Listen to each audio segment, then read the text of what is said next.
Guys, we are back with the Screen Team as we do a theme show as we honor our veterans today on this Veterans Day here in Poplar, Bluff, and all across the nation. We've got Sue with us with the Poplar Bluff Public Library. And Sue, our final film has to do with a picture that deals with what our veterans and what our soldiers had to go through after the war. And it's not pretty. No, it's not pretty.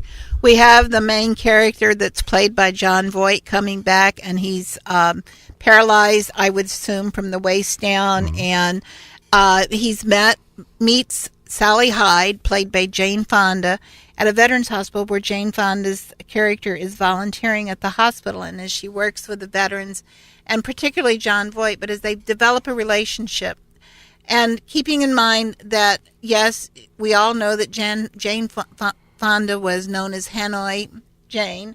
She was very outspoken about the Vietnam War, right, wasn't she? She was. But in this film, I don't think you see that type of political approach to Right. it. It has more to do with the compassion and the caring for the soldiers as they come back, and as we care for those who are serving our country.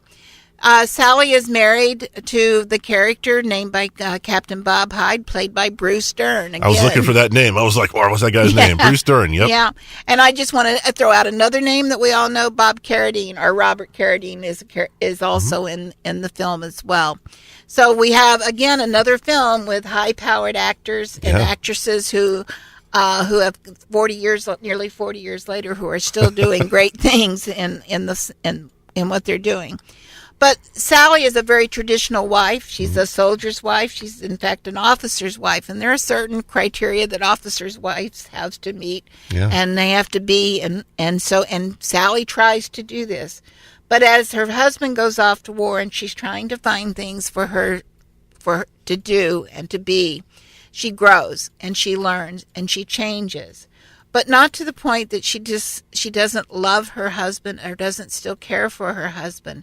But she knows that things aren't as black and white as they might seem. And that's one of the things we also learn, is that things aren't always black and white. And we learned that in the last films we did as well. Right. There are lots of issues at stake in this film, Chris. And I think sometimes I think about, as I thought about it afterwards, I'm confused as what is the most important aspect of the film. Okay. Is the most important aspect of what, how soldiers are when they come back and how they respond to the war and how we responded to them. Mm-hmm. Is it important to know how women change as a result of their husbands going off to war? Because we already know men change, or the soldiers change when they go off to war. Mm-hmm. And then is there another part of it in which we say how America responded to the war? And is that what was most important? But I don't know if I think about this film. You can't pull it apart and think about it piece by piece. It has to be a whole. War is terrible, regardless of which war it is. It changes people, relationships, and our world. That is very uncomfortable, and that's what this film did to me. It makes me uncomfortable because I have to think about things differently, and as a result, I have to change. Right. And so that's what I think we have to understand, is that we have to be compassionate to our soldiers, and I think this is what our film teaches us, is to be compassionate and to understand that things will never be the same when they come back, and that we have to learn how to deal with the issues and the problems and the joys and the things that happen, because these soldiers go off for a period of time. Their children grow up. Their children change. They may change physically, as if they're injured in war. Their relationships with their wives or their husbands change, because we know now women go off to war, and we're changing them as a result. Right. So we have to have that compassion, and so we have to be able to adjust and change. And I think this film teaches us that. And it's amazing too. A lot of movies, don't do that kind of stuff. They don't give us those deeper meanings, or they don't give us the opportunity to change. And this film does. It shows us, hey, this was a time in our history that wasn't so attractive. It wasn't so pretty. We need to do things to, like you said, to change and make them better. And I think this film is very important in doing that, and for us to continue to keep doing that down the line. Yeah, and it's well acted. I won't take anything away from the film in terms of its ability to draw you in and to make you a part of what's going on. Jon Voight won Best Actor. Jane Fonda won Best Actress. And like you said, it was nominated for Best Picture, but it lost to Deer Hunter. The Deer Hunter. That's right. That was a good year for films. It certainly was. Yeah. Sue, I know you're staying very, very busy at the Poplar Bluff Public Library.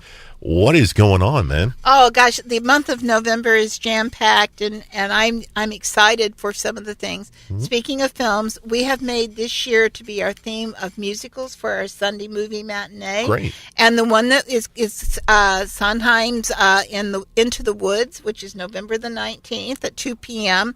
Come join on the gargantuan screen. Well, it is. It's huge. It's a good film, too, man. It's a lot of fun. Yeah, it really is. We have our Knit and Crochet Club. And we also have holiday crafting for the family, which means we want grandparents, parents, and children to come and join together and learn how to do and work on holiday crafts together. And our adult services librarian and our early childhood librarian have joined forces, and they're going to make this a lot of fun. I should send Sabrina and Luke to that. They would love it. They would. They would love it. It's perfect for them. And then book club, we're doing Hillbilly Elegy, which has been a part of it. And then also the Sci-Fi Club is going to do the Tales of Beetlebard. Okay. So I think we've got 2 book clubs doing some pretty fantastic things. So please join us. There's 2 events that I want to. One is in the month of November. The library has traditionally worked with Designing Women Foundation to gather books for children for distribution at Santaland. So we ask you to bring your new or very gently used books. I don't mind if they're used, just as long as, because we don't want to hurt kids' feelings or anything. Of course. So, and those books are given out to children. We call it giving the gift of literacy. Great. And Designing Women, what they do is we are a gathering place for the books, and then Designing Women hands them out that night. So we're really excited about that. So please bring your books. I appreciate it. And then last but not least, we have just announced that our new book in the Bluff. And our new book in the Bluff is by Paulette Giles, and it's called News of the World. It's a National Book Award finalist, and also it won the Texas Book of the Year. Now, you all say, why are we doing a Texas book in Missouri? Well, let me tell you about Paulette Giles. Paulette Giles' family is from Butler County. Oh, wonderful. Yeah, and she even has a cousin who lives here. Mm-hmm. Paulette was born and raised in Salem, Missouri. She wrote one book called Enemy Women, which is about the Civil War and the Ripley County and Donovan area. So I think that we should honor that. But News of the World is a great book. I've read it. I promise you it captures you in the first paragraph. It's a story about a man who goes around to towns and gets paid to read the news of the world. In other words, he gets things from the New York Times and the London Times. Mm-hmm. Takes these things and tells people stories about what's happening in the world.